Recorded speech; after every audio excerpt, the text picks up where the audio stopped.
West. Man convicted of terrorizing the country with bombs is reaching out to tell his story. Ted Kaczynski, known as the Unabomber, apparently sent a handwritten letter to at least one journalist. In it, he says he wants to speak about his mental health. His attacks killed 3 people and injured 24 others. Kaczynski was captured in 1996. Anna Werner has been covering the Unabomber case for years. Anna, good morning. Good morning, Charlie. The letter addressed to New Yorker writer Lawrence Wright has likely been sent to several other journalists. In it, Ted Kaczynski attacks his brother, who helped authorities end the bombing spree. Kaczynski once again stands by his belief that he is not crazy. For nearly 2 decades, Kaczynski sent bombs through the mail, killing 3 people and injuring 24 more. Clearly, he had to be stopped, and I don't think there was any other way to stop him. I sometimes think, maybe earlier in his life, he was my older brother. Maybe if I had recognized how seriously disturbed he was, I could have been more helpful to him. Hey guys, it's Lavender here. Welcome back to my channel. It's Lavender here, and today I am back with a new true crime video. And today I'm doing one of my favorite, true crime cases, Out of all the serial killers that I've done, this case is the one that fascinates me the most.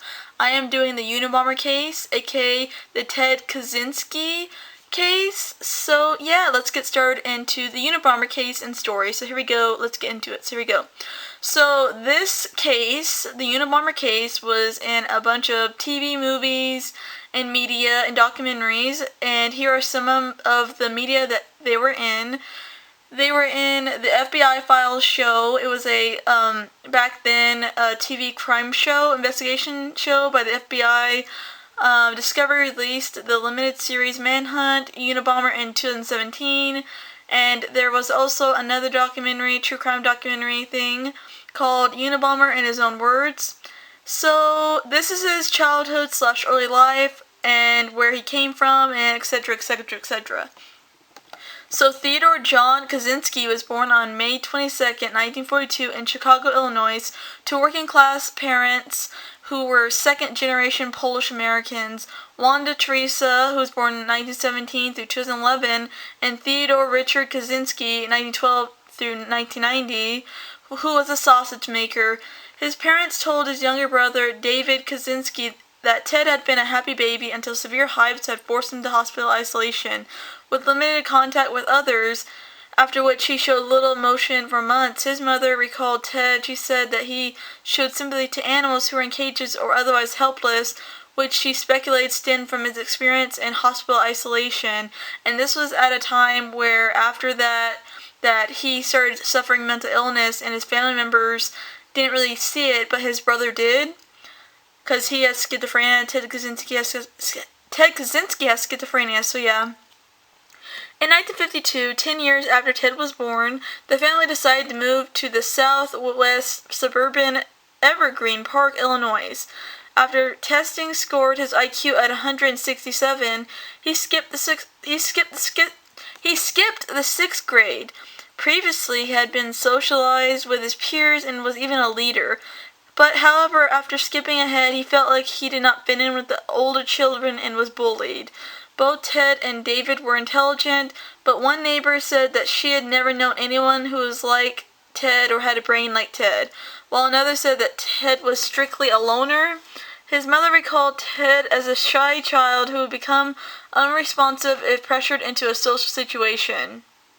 He became associated with a group of like-minded boys interested in science and mathematics in high school. One member of his group recalled Kaczynski as the smartest kid in his class, just quiet and shy until you got to know him. Once you knew him, he would open up to you. Kaczynski was ahead of his classmates academically. Placed in a more advanced mathematics class, he was soon mastered the material. He skipped the 11th grade, and by attending summer school, he graduated high school at the age of 15. He was one of his school's 5 national merit finalists and was encouraged to apply to Harvard College University. He entered Harvard on a scholarship in 1958. At the age of 16, a classmate later stated that he thought that Kaczynski was very unprepared for and emotionally unprepared for Harvard in college. They said he didn't even have a driver's license. One of his suitcases one of his suite mates, one of his roommates, later recalled that he avoided contact with others and would just rush through the suite and go to his room and slam the door. Kaczynski earned his Bachelor's of Arts degree in mathematics from Harvard in 1962. Kaczynski also participated in a study described by Arthur Lazin Chase as a purposely brutalizing psychological experiment, led by Harvard psychologist Henry Mayer. Subjects were told they would be debating personal philosophy with a fellow student and were asked to write essays detailing their personal beliefs and aspirations.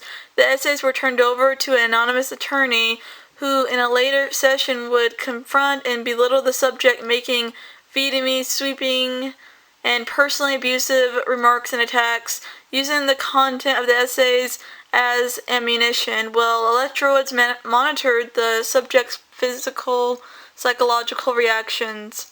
The experiment lasted 3 years, with someone verbally abusing and humiliating Kaczynski each week as an experiment.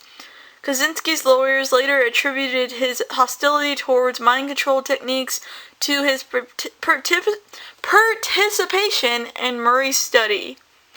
In late 1967, the 25-year-old Kaczynski became the youngest assistant professor of mathematics in the history of University of California, Berkeley to that time period, where he taught undergraduate courses in geometry and calculus. His teaching evaluation suggests he was not well liked by his students or the other staff. He seemed uncomfortable teaching, and he didn't seem to really want to answer questions, and he only taught from the textbook. And later, out of nowhere, without any explanation, Kaczynski resigned on June 30th, 1969. After resigning from Berkeley, Kaczynski moved into his parents' home in Lombard, Illinois. Then 2 years later, after the fact, in 1971, he moved to a remote cabin that he had built outside Lincoln, Montana, where he could just live a simple life with little money and without electricity or running water, and living off the land and working odd jobs. He used an old bicycle to get out of town and volunteer at the local library. Said he visited frequently to read classic works in the original languages. This is how he transferred the bombs, by the way. He was on a bicycle, and he changed his appearance by shaving his beard when he got to the hotel and stuff, so yeah. Kaczynski decided it was impossible to live peacefully in nature because of the destruction of the wildland around his cabin by real estate development and industrial projects. The bombings. Between 1978 and 1995, Kaczynski mailed or hand-delivered a series of increasingly sophisticated bombs that killed 3 people and injured 23 others. In all, 16 bombs were attributed to Kaczynski. History. He purposely left misleading clues on the devices and took extreme care in preparing them to avoid being found out and leaving fingerprints. Latent fingerprints on some of the devices did not match those found on letters attributed to Kaczynski. Kaczynski's first mail bomb was directed at Berkeley Chris, a professor of materials and engineering at Northwestern University. On May 25, 1978, the package was returned to Chris, who was suspicious because he had not ordered or had any knowledge that he was going to get a package.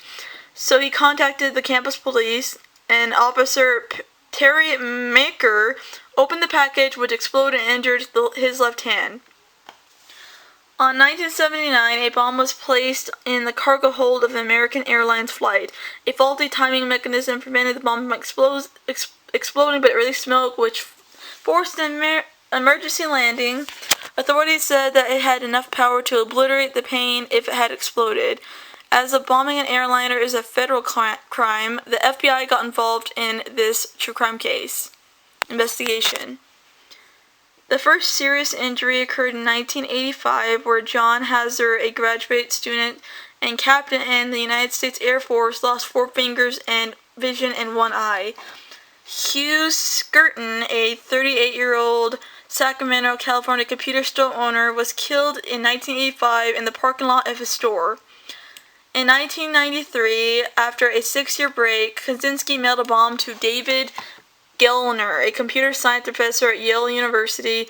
Though critically injured, he survived. other bombs continued after this and after the fact. In 1995, Kaczynski mailed several letters to media outlets outlining his goals and demanding that his 35,000-word essay, Industrial Society and Its Future, dubbed the Unabomber Manifesto by the FBI, be published. There was controversy as to whether they should publish the essay or not. He writes that the technology has had a destabilizing effect on society, has made life unfulfilling, and has caused widespread psychological suffering, that the heroism of human freedom is a natural product of an industrial society. A significant portion of the document is dedicated to discussing left-wing politics, crises. He criticized conservatives, describing them as fools who whine about the decay of traditional values, yet they enthusiastically support technological progress and economic growth. In the Atlantic, the text was greeted in 1995 by many thoughtful people as a work of genius, or at least profoundly as quite sane. Ted's brother, David Kaczynski, was encouraged by his wife to follow up on suspicions that Ted was the Unabomber, because that's what his wife thought, but he couldn't believe it. David was dismissive at first, but as he began to take the likelihood more and more seriously after reading the manifesto, he thought it could be his brother. He searched through old family papers and found letters dating back to the 1970s that Ted had sent to newspapers to protest the abuses of technology, using phrasing similar to the manifesto. FBI agents arrested Kaczynski on April 3, 1996, at his cabin, where he was found in an unkempt state and covered in grease. After his capture, theories emerged naming Kaczynski as a Zodiac killer. Dr. Sally Johnston, the psychiatrist who examined Theodore Kaczynski, concluded that he suffered from paranoid schizophrenia and paranoid personality disorder. And back to the him being like the Zodiac killer, or someone speculating, they did he lived in San Francisco in the Bay Area from 1967 to 1969. Around the same period, the Zodiac's confirmed killings occurred in California. Both individuals were highly intelligent, with interest in bombs and codes, but the killing was different because Ted Kaczynski used a bombing method, and the Zodiac killer used a knife. So yeah, and when asked in 1999 if he was afraid of losing his mind in prison, Kaczynski replied, "No, what worries me is that I might, in a sense, adapt to this environment and come to be comfortable here and not resent it anymore. And I am not afraid that as the years go by that I may forget, I may begin to lose my memories of the mountains and the woods, and that's what really worries me, that I might lose those memories and lose a sense of contact with wild nature in general. But I am not afraid they are going to break my spirit." A decade after his brother, Ted, was arrested, David, his brother, said that the signs that Ted had suffered from mental illness were there since the pair were children. Even as Ted advanced in fields of mathematics, he began to completely withdraw from society and even his family, with no exception to that. Ted's disdain for technology and eventually his scorn for his own family. Ted wouldn't even travel to New York in 1989 to be the best man at Kaczynski's wedding. And yeah, if you guys like this true crime video, don't forget to comment, like, and subscribe. Bye guys, see you next video.